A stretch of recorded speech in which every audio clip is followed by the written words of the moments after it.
So could we just begin with a quick introduction of who you are, what you do, and then we'll get into your background and more of the legal content. Yeah, thank you for the invitation to this interview and meeting.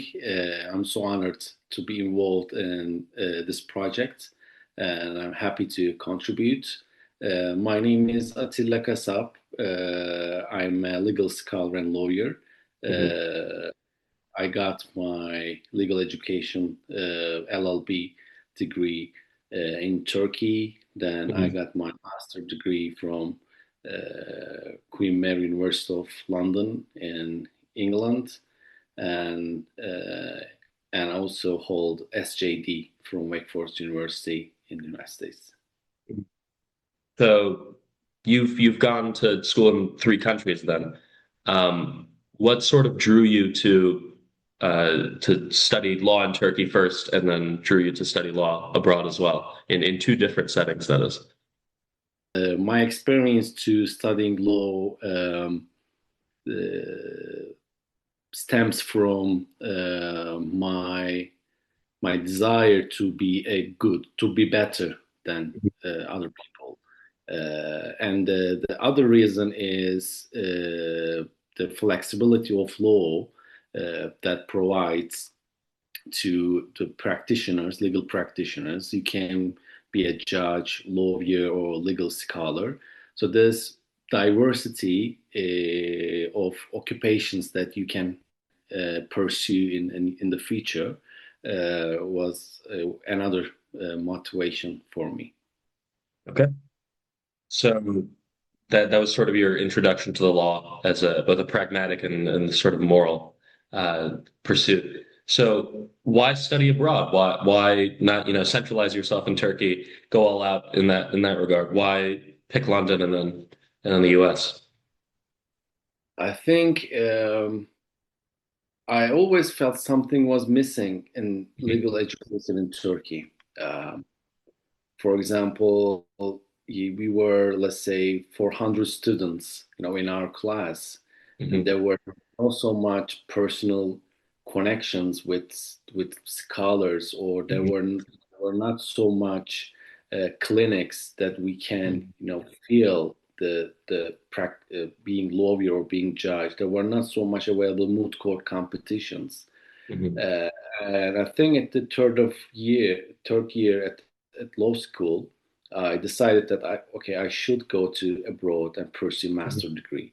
I should see how they provide legal education to American students or UK students, and I first decided to pursue master degree in Turkey, and then I came across a scholarship program provided by Turkish Ministry of National Education, Mhm. and I applied for it. And hopefully, I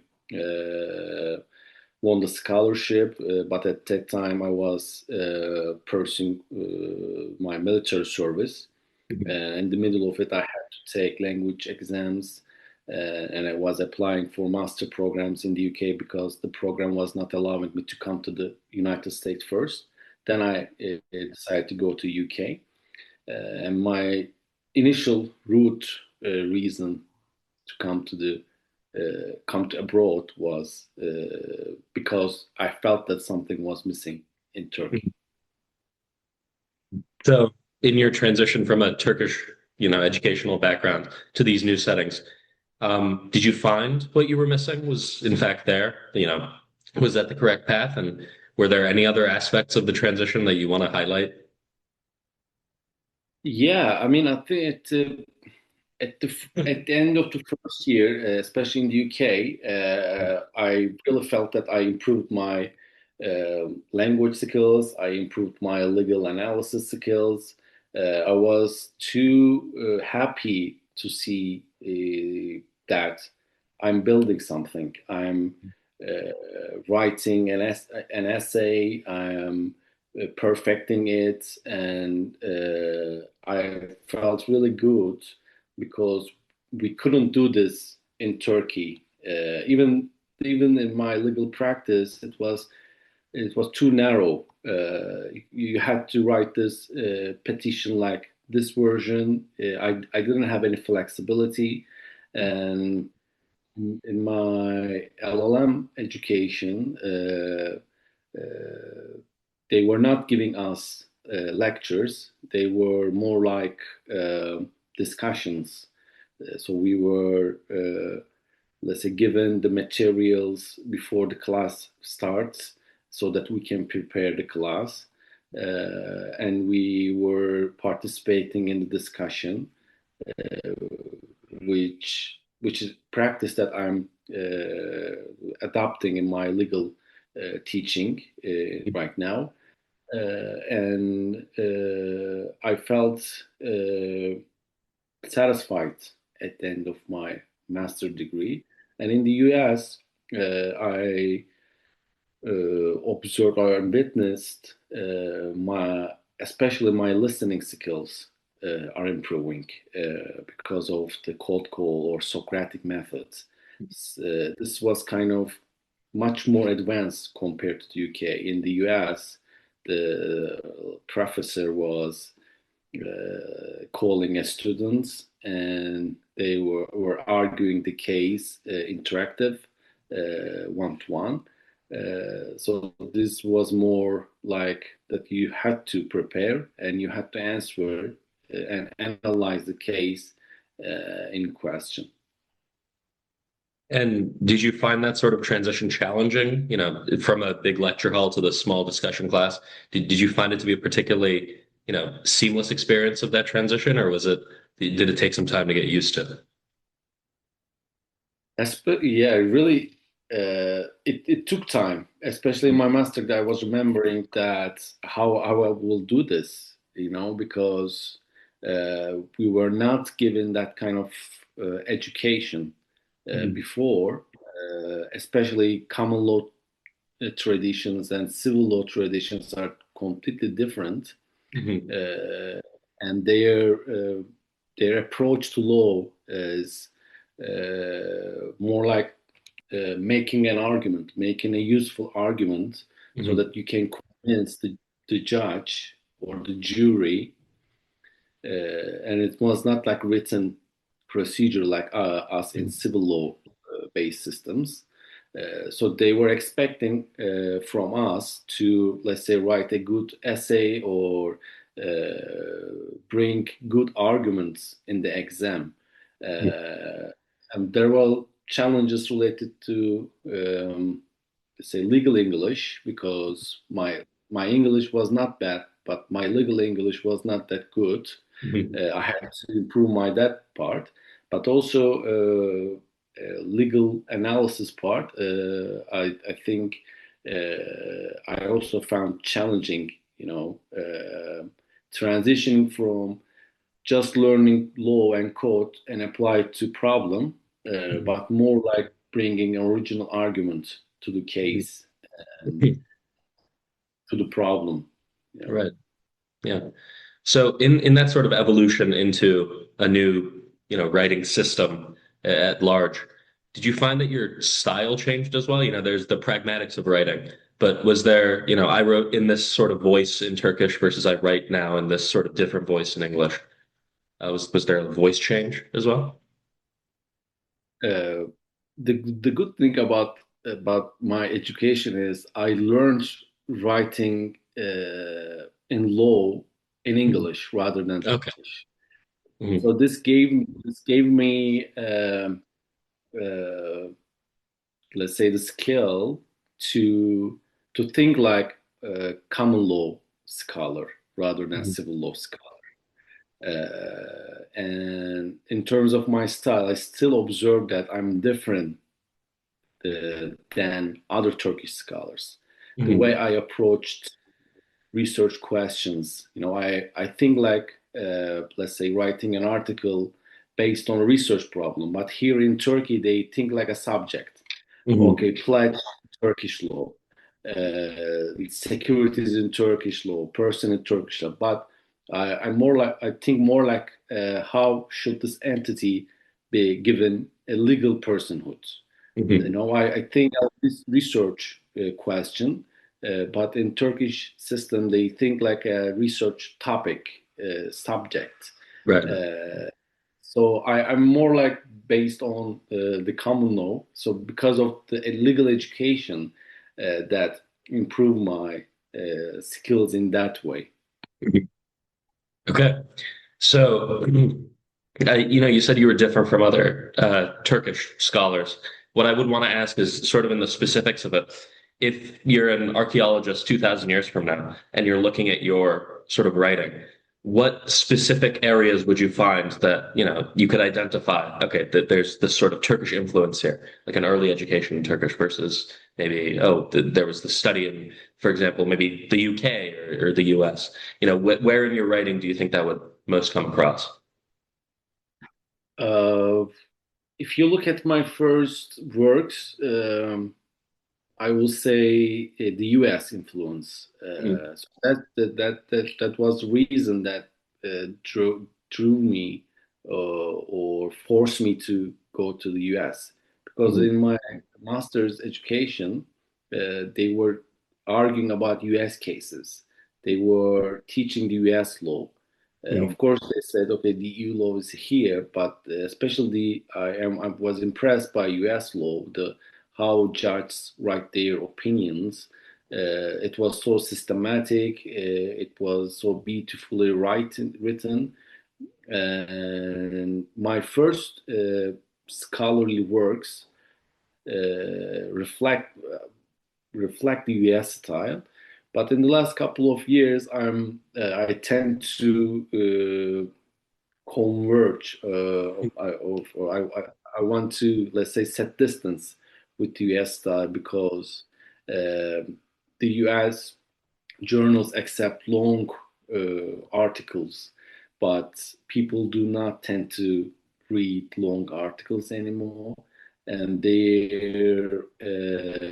let's say, their journals are not in the SSCI or Web of Science indexes.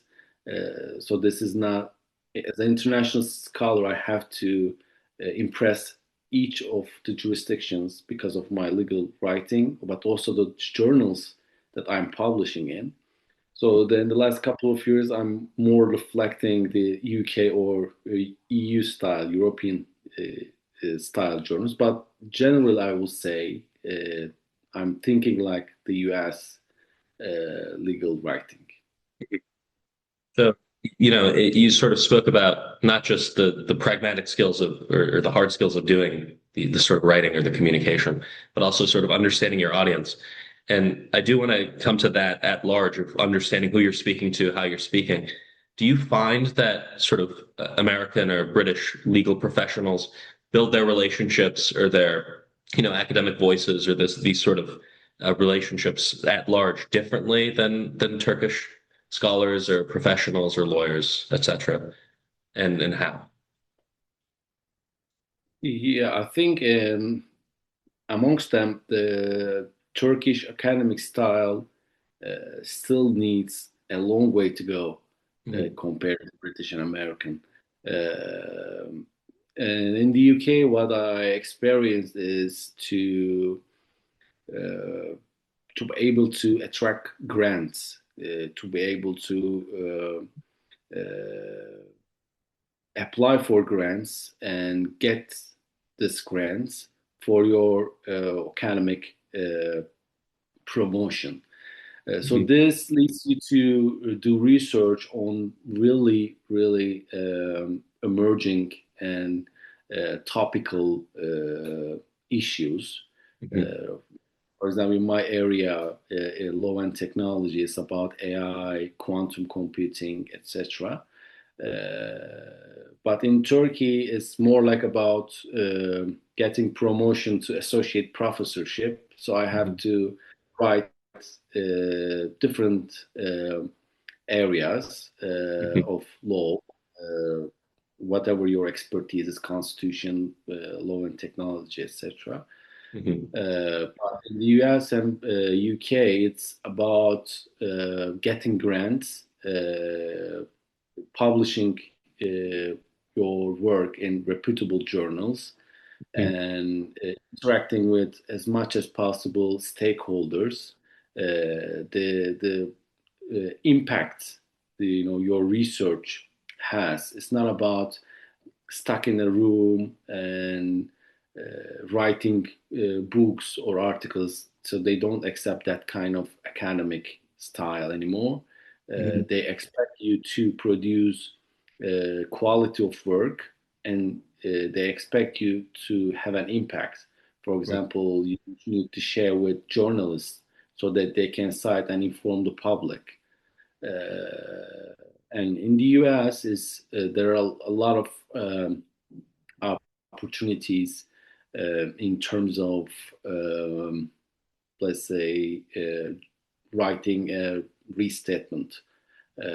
So these have a huge reputation and incentivize law legal scholars, to work more. I can say this kind of difference compared to the UK. So you spoke a little bit about sort of the impact that the research or the practice has, and I want to use that to transition more into sort of this cross-cultural, beyond the skills aspect of the legal field. And my question is, what do you see the general roles and responsibilities within society of legal professionals to be in your mind in Turkey versus in your mind in the US? The the social impact of legal profession in the US is more organized and structural. Hmm. In Turkey, it's more about personal. It's always about your personal branding and Hmm. how I can get extra clients, how I can get uh, extra expert witnesses, Hmm. requests from the court. So it's all about your personal agenda. In the Hmm. US, it's structural. If you want to collaborate with a law firm or legal firm, Hmm. uh, you you have to take some routes, certain routes. So normally law professors do not need to work in law firms or do not need to practice law because they have really good income Hmm. in the US. But in Turkey, it's not like that. People think, okay, I need to make more money, Hmm. uh, even though their salary is good or not, they have to make money because the law allows them to do uh, after they obtain the associate professorship. Hmm.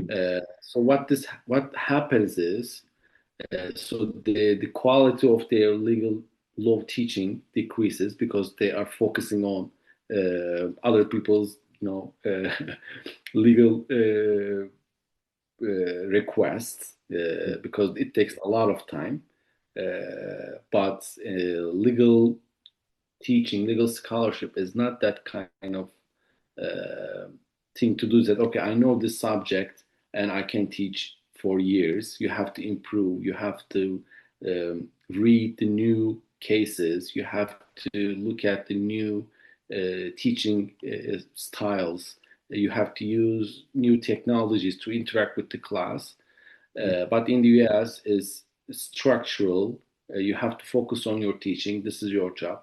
And in terms of legal profession, we can say there is a kind of bridge between two. For example, legal clinics. So most of them law students are using those clinics.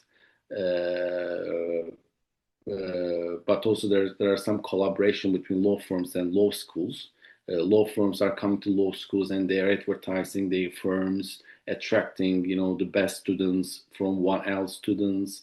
It's much, and it's another world. It's a really professional, structural, organizational thing there.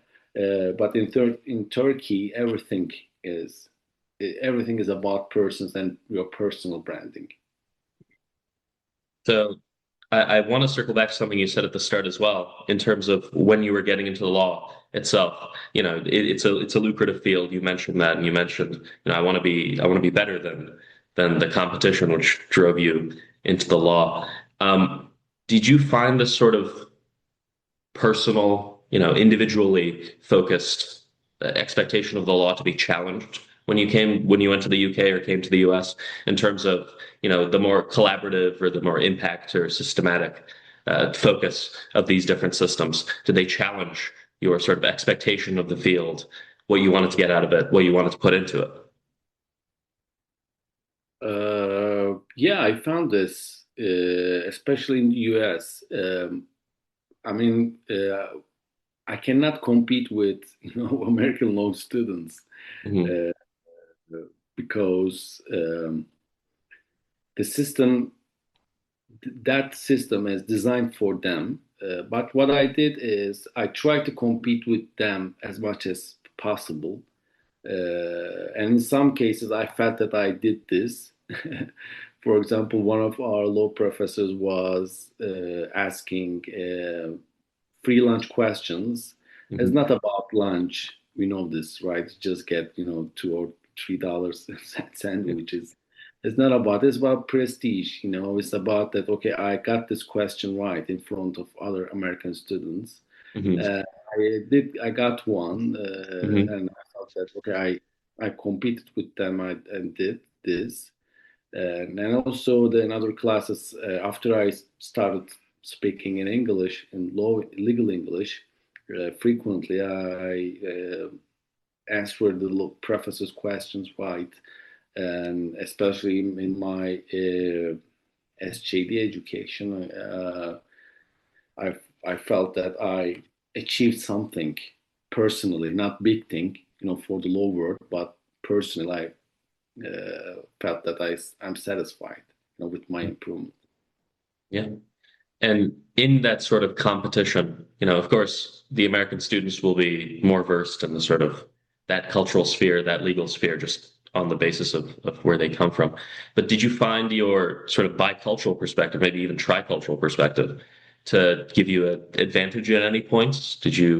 Were you able to draw from a Turkish legal, not just a Turkish legal education, but a Turkish background and sort of bringing new ideas or synthesizing things in a way that perhaps they couldn't imagine? Um, yeah, I mean, if you think about methodology, if you think about doctrinal methodology, uh, you bring something from your background because you are thinking about problem based and rule based approaches, and you apply, you bring with you to another legal system, and in terms of culture, um, because uh, we adopted this Western civil continental European system. You think like more more I would say Kantian. Mhm. If there is if there is damage in question, we should always find a responsible party to compensate the damage. This is more like European style. Even Yeah. if we go to the general principles and we apply it. However, in common law in the U.S. Legal culture, legal systems, if there is harm and if we cannot apply any doctrines or theories to that problem, okay, Mhm. that is fine. That is the damage, and this is the victim's problem. We don't Mhm. need to compensate. That is more like economic approach, and I observed this in intellectual property. I observed this in product liability. I saw this in tort liability, and sometimes this cultural background, this prior legal background is not a plus, but is more like hindering you from adapting the new legal system. American law student is just learns this system first time, but here, international students always got our law degrees many years ago, and we think like that concept. every time, and it kind of takes time to learn new system. You have to start from scratch. Mhm. And you have to always to compare with your first law degree. From You have to always compare with what you learned, in your LLB. Mhm. I was Okay. And sort of rounding out that this more cultural portion with focus on your specific scholarship. You know, you've written about self-driving cars and sort of new technologies that will emerge and how those will impact not just the legal field, but life and how, you know, the legal field must adapt to that. Um, in sort of writing that, do you feel that there's more of this advocacy, as you mentioned, of like a moral understanding, a Kantian sort of framing of not just an economic exchange, but making sure that people who are hurt are cared for? Do you find that you're advocating more for sort of these causes and morality versus people and interests in the sort of Turkish framework? Yeah, definitely. I think that is still coming with me, especially when I do research on the AI, ABs, big data. Uh, I, I tend to think from the public's perspective because Mhm. the reason is tech companies have a huge lobbying, so they can protect their economic interests. They don't need me. I can try to reflect on what they're doing, what they're trying to do in my Mhm. legal research. But I think the universities will have and researchers will have an important role in the future after the digitalization and the widespread use of AI. We need to look at from the public perspective. The last week we were talking about the obligations imposed on the providers of general purpose AI models, Mhm. according to the Artificial Intelligence Act, and they just put the mathematical formulas for classifying, these models. But people are anthropomorphizing them. Some people are using these models as like interacting with a real human, and in the end, they harm themselves. And the AI Act does not look at this aspect, societal impact, on bringing on to true impact on the society. So I try to prioritize looking from the public's perspective, but I always keep in mind the economic realities. Sometimes if you fully consider public, you may miss, the realities of the economic world. So I try to keep balance between these two. So on that note, I mean, the impact of technology isn't just sort of nationalized to, oh, this is US technology impacts the US, this is Turkish technology impacts Turkey. But with sort of these different new strides, it's all very global. So would you say your particular field or the approach you've taken to not just your education, but to how you've professionally developed, would you sort of claim for yourself that this mantle of a global legal educator, a global lawyer, or would you still find yourself, you know, wherever you are, you're sort of in that area? You're a Turkish lawyer, an American lawyer, or vice versa. Yeah, I mean, we are using technologies that are available across the world. Hmm. Uh, we are connected to each other. We can inform us or call us Hmm. anytime. Data travels across the borders so much easily. But I think the law has still national aspects. Hmm. And for example, if I teach in Turkey, I use um, news that have an impact in Turkey. This is attracting the students' interest so they can easily participate in the discussion. And if you are in the US, you need to use cultural and national, uh, uh, let's say, news or some cultural references. Uh, and in that respect, people are taking care or people are caring only about themselves because we are humans and we are interacting with others, and this is happening at least in a country. And law is about regulating human behaviors, so you need to use these national references. And of course we are global. Of course, uh, what I'm doing research in a subject, let's say, can be generalized across countries, can be regulated, in each different country. But when it comes to legal education or let's say implementing specific law, it needs to be tailored for each country. It needs to be tailored for the country's own interest. I would say. Yeah. Um, so on those cross-border elements, though, of course, there's this individual tailoring that you have to do. We don't have a global legal sort of book to say that these are our world laws.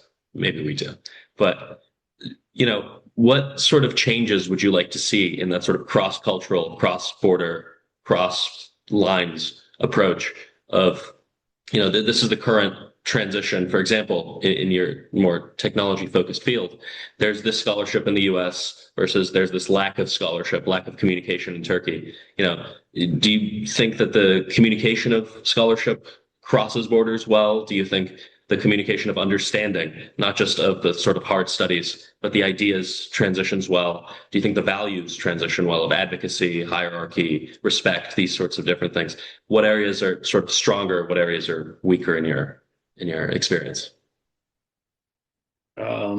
Yeah, in my experience, uh, I would say I didn't see, especially in the US, I didn't see the US academy's working conditions as an academic, but as a student the in the US, the strongest parts uh, or are more like about the quality of teaching, um, and the level of research is not so much important. Mm-hmm. Uh, because they have to ensure that the graduates, law graduates, need to pass bar Mm-hmm. exam. Right. They focus on the bar exam and they improve their teaching. So this is kind of unique to the US system. In the UK system, I would say research is more focused, and you can see really, niche specializations, in Mm-hmm. IP, in in other areas. There are a lot of international scholars in the UK universities. This is something unique and good about the UK. You can pursue postdoc and you can interact with other um, legal scholars. I'm still keeping my network and contact with professors and scholars in the UK. Because they focus on research. But I don't think I can do this with US scholars because the system is different there. And in Turkey, we have also good initiatives in terms of research. We can collaborate, especially with students. Mm-hmm. Are more open to pursuing, let's say, write an article and let's make a project about law and technology subjects.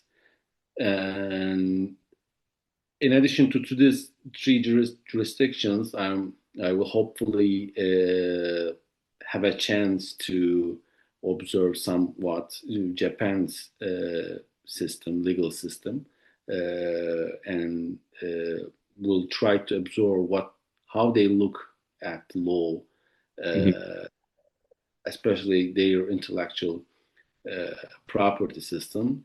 I'm lucky because the research I do is more like global, so I'm flexible. It's not about civil procedure law, it's not about property law. It's about intellectual property, artificial intelligence, data protection. So these are more like quite sui generis laws and special rules that have, that are interacting, and they're attracting uh, jurisdictions, so that I, uh, I feel that I will experience much more in the future. Fair enough. And sort of looking back on these differences and looking back at your experience to your students or to any general Turkish students considering, a legal study or career path abroad, what sort of advice would you give? What was useful to you? What experiences sort of defined that, and what strategies did you use to navigate those experiences? Um, yeah, I still receive a lot of emails and a lot of questions are asking about you know uh, legal education abroad. Um, the first obstacle in front of Turkish students is financial. So they need to find scholarship, and uh, they need to arrange, their own financial source. So this Hmm. is the first obstacle. Second is language, English. So Hmm. I try to encourage them as much as possible.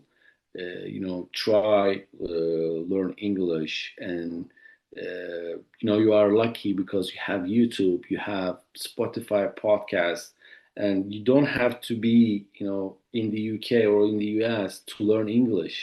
Um, but in my experience, I'm teaching. I've been teaching for 5 years, but I didn't see anyone.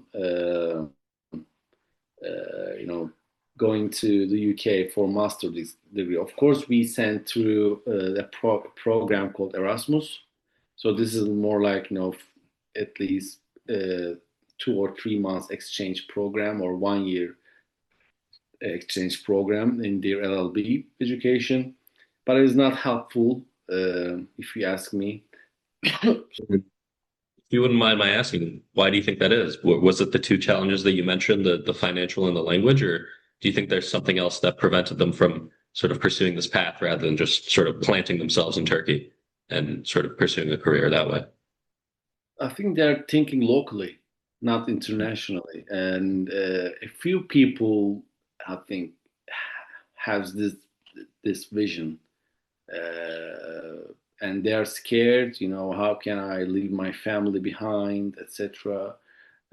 So they are using these excuses, but what I feel is because they are scared.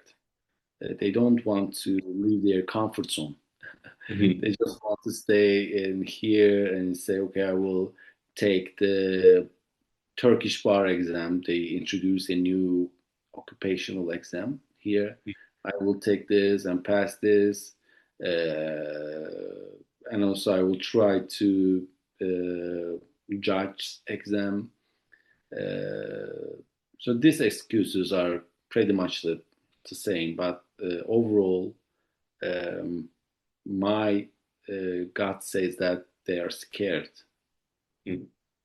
And who, do you think there's a more systemic way to get them over this fear, or do you think it's just sort of a facet of being young and choosing your education, sort of coming out of one country, that they will be scared? Is there anything you seek in your sort of being an educator in trying to get them over this fear?